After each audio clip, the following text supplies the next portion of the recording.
Hello students, आप सभी का स्वागत है एक बार फिर से आपके अपने चैनल फार्मेसी पॉइंट में। तो आज से हम शाम को 7 बजे diploma in pharmacy first year के नए सिलेबस के अकॉर्डिंग कुछ क्वेश्चन, इंपॉर्टेंट क्वेश्चन जो हैं उनको सॉल्व करेंगे। तो आज से जो ये क्लास है वो शुरू हो रही है। तो जो भी आपके क्लासमेट्स हैं, फ्रेंड्स हैं जो कि diploma in pharmacy first year का एग्जामिनेशन देने वाले हैं, उनके साथ इस वीडियो का लिंक जरूर से शेयर कर दें। अगर आप चैनल पर पहली बार विजिट किए हैं तो इस चैनल को सब्सक्राइब कर दें, बेल नोटिफिकेशन को ऑन रखें जिससे कि आने वाली सभी अपडेट जो है वो आपको तुरंत देखने को मिल सके। ठीक है, तो देखिए जो आज की क्लास है इसमें हम ह्यूमन एनाटॉमी एंड फिजियोलॉजी का एक बहुत ही इंपॉर्टेंट क्वेश्चन सॉल्व करने वाले हैं जो कि प्रीवियस ईयर में ये क्वेश्चन पूछा गया है।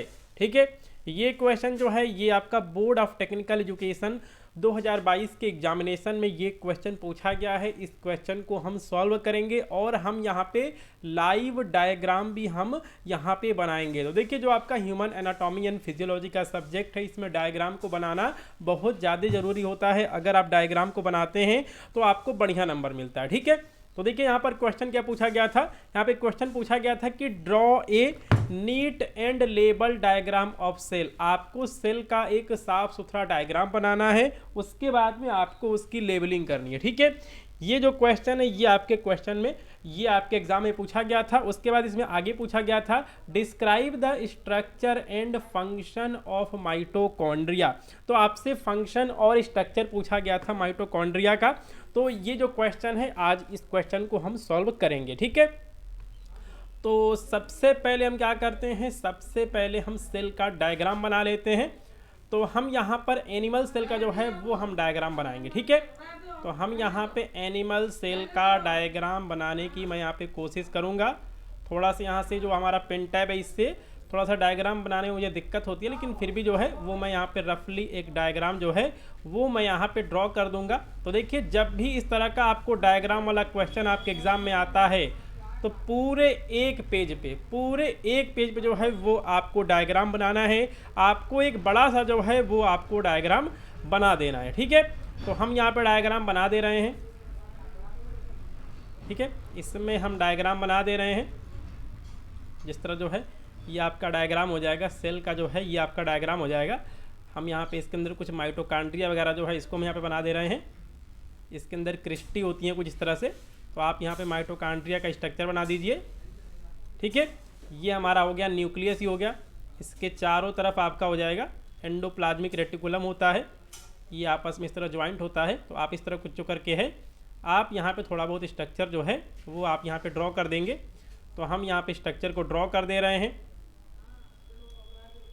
तो देखिए जब भी आप यहाँ पे सेल का डायग्राम बनाएंगे, ठीक है, तो इसमें आप हमेशा एनिमल सेल का जो है वो डायग्राम बनाएंगे। ठीक है, तो चलिए हम यहाँ पे इसकी नेमिंग कर देते हैं।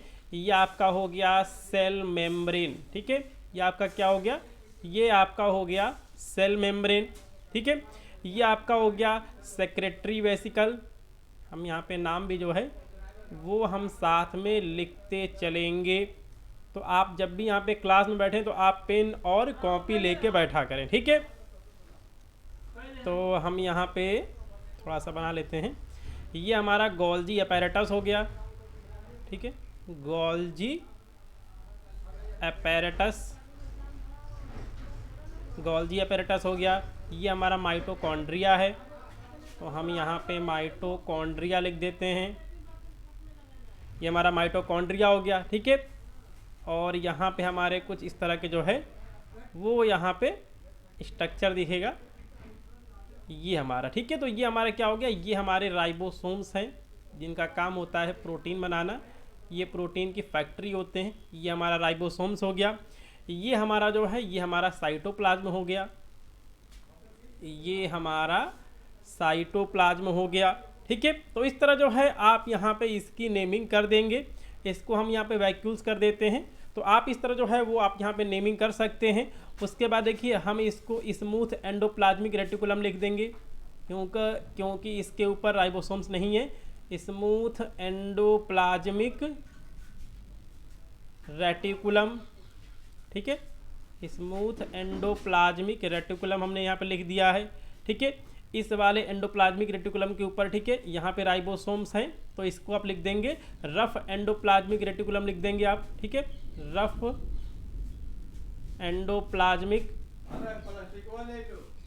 रफ एंडोप्लाज्मिक रेटिकुलम हमने यहाँ पे लिख दिया है।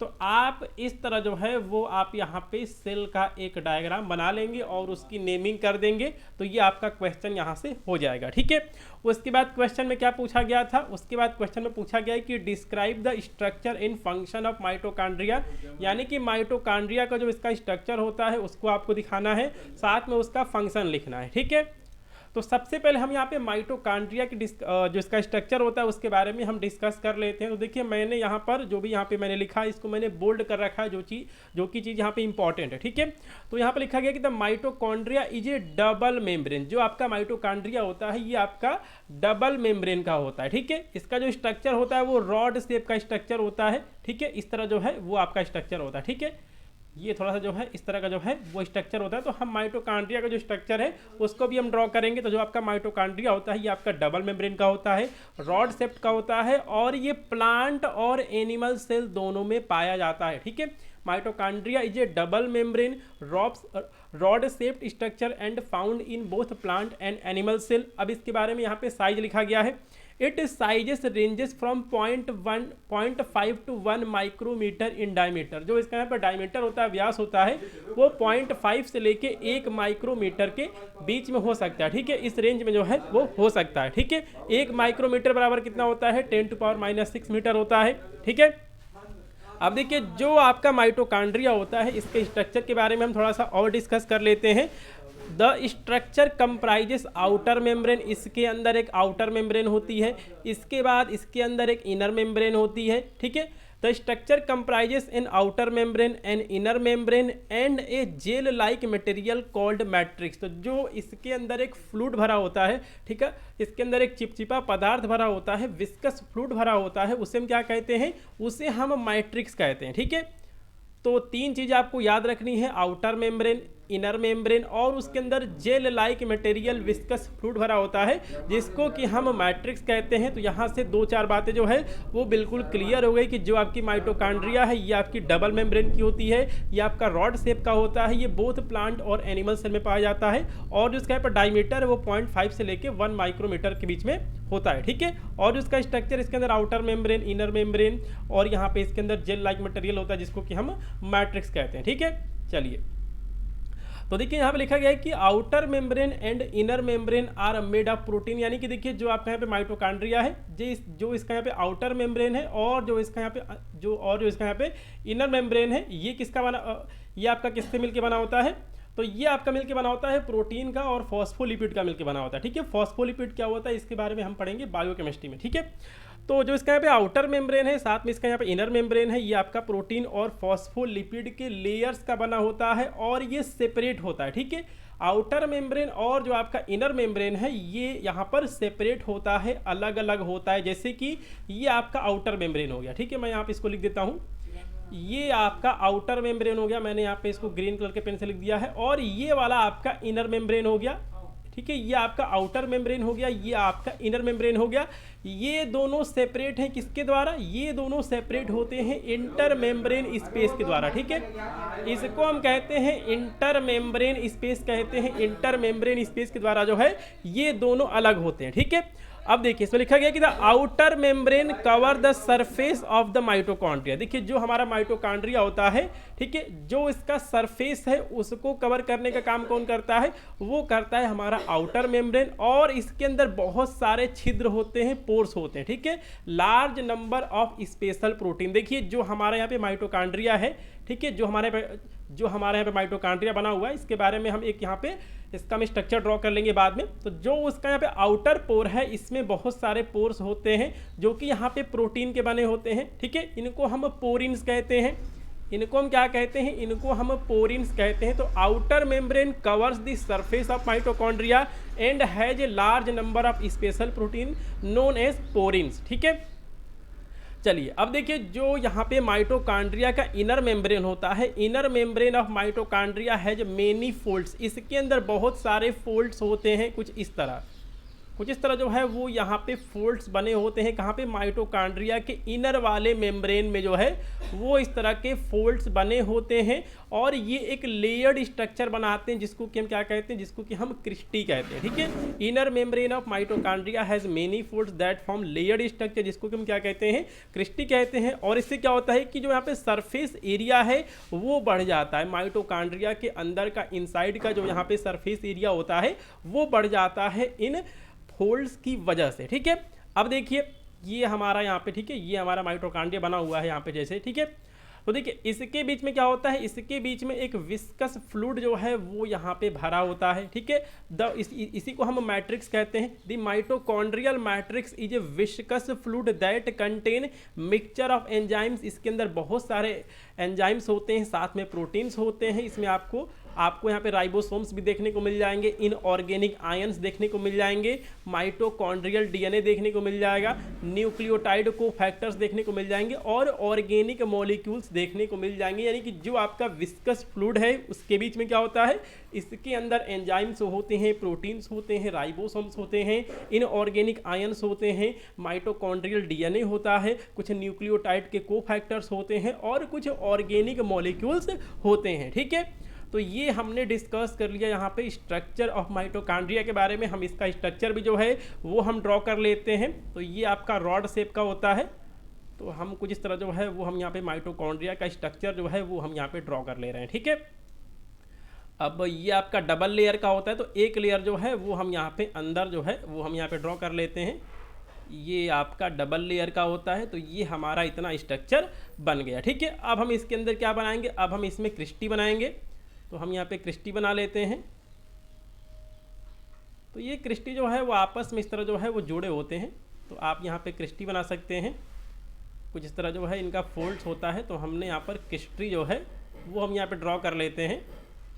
तो ये हमने ड्रॉ कर लिया माइटोकॉन्ड्रिया का स्ट्रक्चर। आप चाहें थोड़ा सा इसको बड़ा भी बना सकते हैं। ठीक है, अब ये आपका हो जाएगा आउटर मेम्ब्रेन हो जाएगा। तो हम यहाँ पे नेमिंग कर लेते हैं आउटर मेम्ब्रेन। आउटर मेम्ब्रेन हो गया, ये आपका इनर मेम्ब्रेन हो गया।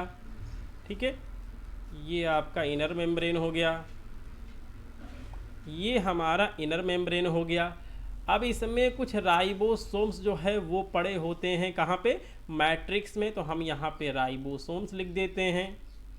ठीक है, हम यहाँ पे राइबोसोम्स लिख देते हैं। साथ में जो यहाँ पे आपको फोल्ड्स दिख रहे हैं, जो आपको ये फोल्ड्स दिख रहे हैं, इनको हम क्रिस्टी कहते हैं। तो मैंने यहाँ पर क्रिस्टी लिख दिया। ये सरफेस एरिया को बढ़ा देते हैं। ठीक है, ये आपका हो गया इनर मेम्ब्रेन हो गया और ये आपका आउटर मेम्ब्रेन हो गया। तो ये हमारा स्ट्रक्चर बन गया किसका? माइटोकॉन्ड्रिया का। तो जब भी आप एचएपी में क्वेश्चन को सॉल्व करें तो आप कोशिश करें कि एक पेज का कम से कम आप एक स्ट्रक्चर बना दें और उसकी नेमिंग कर दें, तो उस स्ट्रक्चर से भी आपको 1 से 1.5 नंबर जो है वो एग्जामिनर आसानी से दे देगा। ठीक है, तो ये हमारा माइटोकॉन्ड्रिया का जो स्ट्रक्चर है वो हमारा पूरा हो गया। अब हम बात करेंगे फंक्शन ऑफ माइटोकॉन्ड्रिया के फंक्शन कौन कौन से हैं। ठीक है, तो पहला है mitochondria regulate the metabolic activity of cell. देखिए सेल के अंदर जो भी यहाँ पे मेटाबॉलिज्म होता रहता है उसके एक्टिविटी को ये रेगुलेट करने का काम करता है। अगला है mitochondria promote the growth of new cell. तो जो भी यहाँ पे सेल डिवीजन वगैरह होता है और साथ में सेल मल्टीप्लीकेशन होता है उसमें ये हेल्प करता है। अगला है it helps adequate amount of calcium ion in cell. यानी कि जो सेल्स है उसके अंदर कैल्शियम आयन की एक पर्याप्त मात्रा बनी रहे, ये इसको सुनिश्चित करता है। अगला है it produce energy rich compound known as ATP. तो ये एक एनर्जी रिच कंपाउंड को प्रोड्यूस करता है, सिंथेसिस करता है, जिसको कि हम कहते हैं एडिनोसिन ट्राइफॉस्फेट, एटीपी कहते हैं। It is a site of aerobic respiration. तो जो भी आपका एरोबिक रिस्पायरेशन होता है ये इसका एक साइट है, स्थल है। It is also known as power house of cell. तो ये हमारा पावर हाउस ऑफ सेल कहलाता है। और जो आपका क्रेब्स साइकिल होता है जो कि आपका कहाँ पे स्टार्ट होता है, कहाँ पे होता है, ये आपका होता है मैट्रिक्स ऑफ माइटोकॉन्ड्रिया। यानी कि जो आपका माइटोकॉन्ड्रिया है, जो उसका मैट्रिक्स है, विस्कस फ्लूइड है, उसी में जो है वो क्रेब्स साइकिल पाई जाती है। ठीक है, तो ये सारा कुछ दिया हुआ है, फंक्शन दिया हुआ, तो ये क्वेश्चन हमने सॉल्व कर लिया है। तो आप इस क्वेश्चन को जरूर से तैयार कर लेंगे क्योंकि ये क्वेश्चन आपके एग्जाम में आ सकता है। तो मिलते हैं अगली वीडियो में, अगले क्लास में।